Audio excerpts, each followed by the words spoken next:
everybody. Before I start, I'd like to give a couple details about me. At the time of this story, I was just finished my 6th grade year and was very athletic and took runs almost every day. This encounter occurred in the summer, and what comes with summer? Heat. So instead of running in the day when it was hotter, I began running in the evening when the sun was down.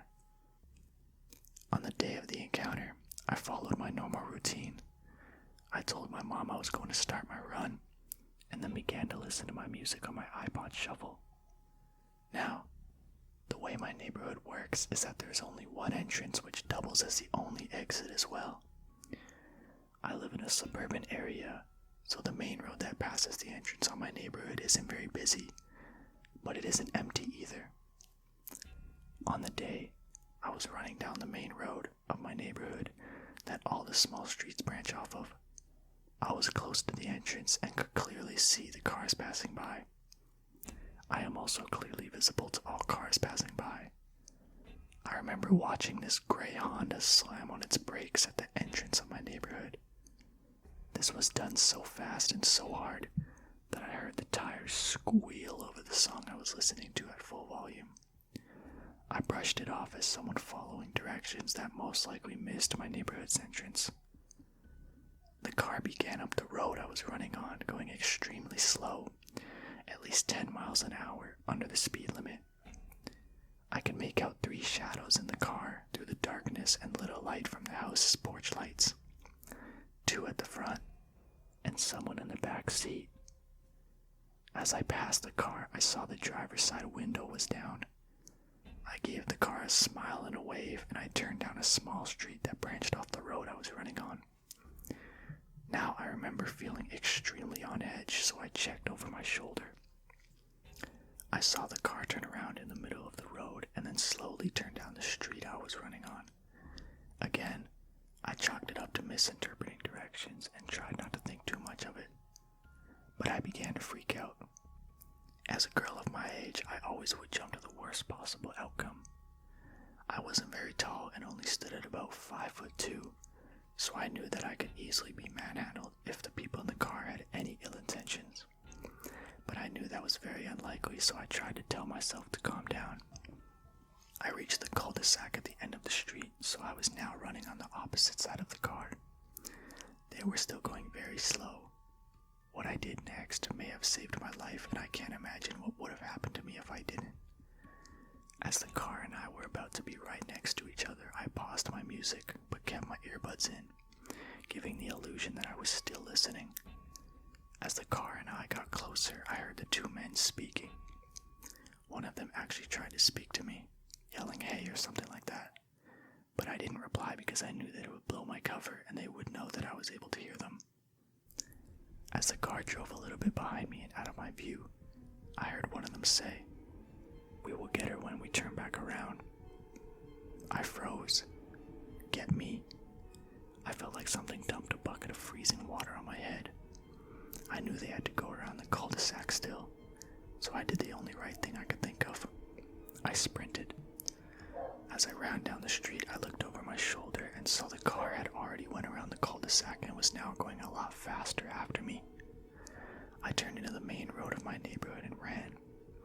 I passed my street and just ran as fast as I could towards the end of my neighborhood.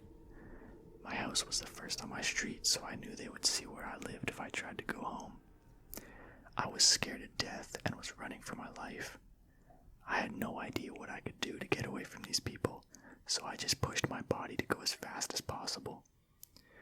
I continued to check over my shoulder, hoping maybe they wouldn't be there, but they were. They were right behind me, and I distinctly remember they were silent. I had imagined them yelling at each other that I was going to get away, but they were chasing me in silence. To me, that was creepier than if they were to be yelling. When I ran down the last street in my neighborhood, I started running through backyards. That was the only thing I had left to do. I heard the car slam on its brakes, turn off its engine, and 3 doors slam. My heartbeat sped up. I was so convinced they were going to begin chasing after me through the backyards. "Get back in the car. We won't find her like this." My heart dropped. As I heard 3 doors shut and the car car engine start up again. Now that I was running through backyards, I would have to run across the streets too. This was the scariest part for me because I would be very visible to the people in the car if they were to be driving down the main road. I remember staring at the street, trying to decide whether or not I should try to wait it out or if I should just book it home. I went with book it home. I didn't even check my shoulder as I ran through backyards, jumped over fences, and ran across the streets. I was just waiting for car lights to light up the area around me, or for arms to wrap around me, but it never happened. Somehow the car must have turned down the wrong street, or completely missed me, and I truly believe that is the luckiest thing that has ever happened to me. When I got to my house, I wasted no time jumping through the door. Once I slammed my door shut, I sat on the ground and thought about what just happened and what could have happened. I never ended up telling my parents until years later, or calling the police. But if they are still out there, I hope they're locked up somewhere so they can't ever terrorize a child again. I can't imagine what they would have done to me if they ever caught me. Needless to say, let's not ever meet again.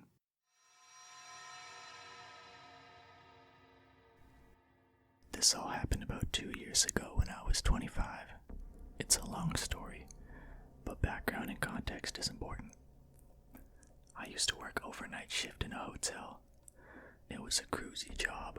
I worked alone, and after my audit was finished, the rest of my night was free to Netflix and occasionally do the university work I intended to.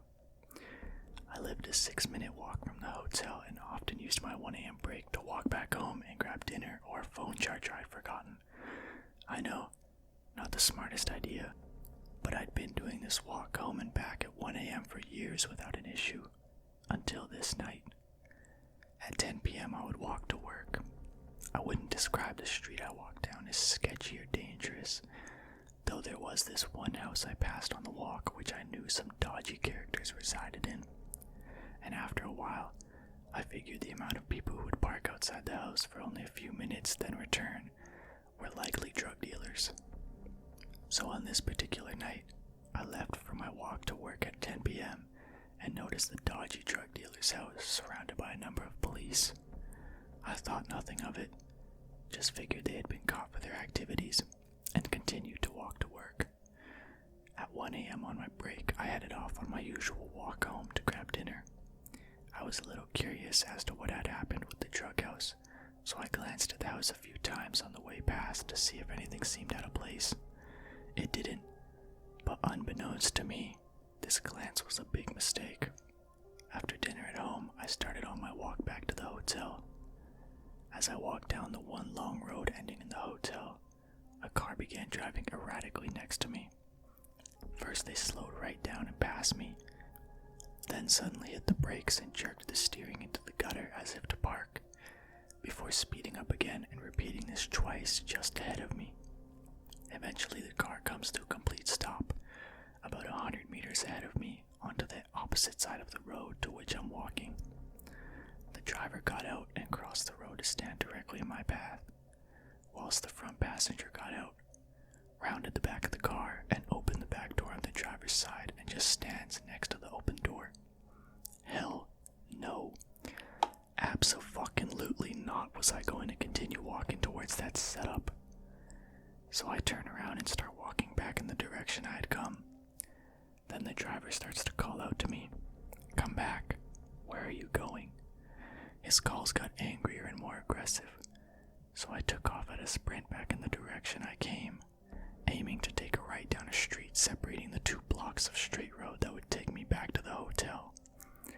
I rounded the first corner just as I heard the car doors slam and the tires screech. I rounded the second right, slipping on the grass, running faster than I think I ever have. I could see the hotel, only 1 more block to sprint, but halfway it was too late. I heard the car roar up beside me, a massive stitch in my side, and had no choice but to slow to a walk and initiate plan B. Talk fast. It was a man driving, shirtless and skinny as a rake. I still remember the matted, long, black dreads and almost completely black eyes. A woman sat in the passenger seat, Same skinny, drawn look to her face, covered in scabs and pinpricks for pupils. Fantastic. Meth heads. They were both yelling at me, demanding to know what I was doing walking at night. I work at the hotel and just went home for dinner. Leave me alone. But they persisted, getting more aggressive with the yelling, and suddenly the woman jumps out of the car, runs in front of it to get right in my face, almost getting run over by her boyfriend in the process. She starts screaming in my face that I'm a liar and what am I really doing. Meanwhile, the man takes the car down an alleyway just next to where they had caught up to me. He got out of the car and started calling down the alleyway. Come to the car. She's completely erratic now, demanding to know the truth as why I'm walking at night. I'm freaking the fuck out, trying to figure out what the hell is going on, and the woman says, I know you're lying. Why are you walking? Some shit has gone down here tonight. I began to connect the dots. The drug house, the police earlier that night, my second glance at the house, 2 meth heads. I know, I told the woman, taking her completely off guard. Like I told you, I walked to and from my work. I saw all of the police around that house at 10 p.m. Finally, she sees reason. Our house was run through with guns earlier tonight. You seemed suspicious when you walked past and were looking at our house, she tells me. It all makes sense. These crazy meth heads think I'm involved with the people that robbed their house. Meanwhile, the man had heard none of this exchange and was storming back down that alleyway towards me. He was angry. He pushed his girlfriend aside while she tried to explain the situation and started verbally interrogating me. Too bad, though. He didn't believe my story. Next, he takes a hammer out of his pocket, holding it menacingly between us. He asks again, why was I out walking? I tried to explain again, but he was only getting more angry. He turned around and handed the hammer to his girlfriend, before pulling a handgun from his bum bag and asking me yet again, why was I out walking? I began explaining again, a little more desperate this time for good fucking reason. I hadn't even got a few words out before the woman completely freaked out at the man for pulling the gun and got in his face telling him to put the gun away. In amongst all the chaos, I took my opportunity. I wasn't asking permission before I turned and sprinted the half block back to the hotel, leaving the meth heads mid-domestic. After I got back to the hotel, had a smoke, or 3, and processed what the fuck just happened, the realization dawned on me. The man's intentions, had I continued to walk towards the open back car door, would have been to abduct me and potentially torture information I didn't have out of me with a hammer, all down to a wrong place, wrong time scenario. Still kinda gives me chills when I think about the what ifs. So, meth head woman, thanks for potentially saving me from an abduction/bullet wound. But let's not meet again. And meth head dude with the gun and the hammer, let's also definitely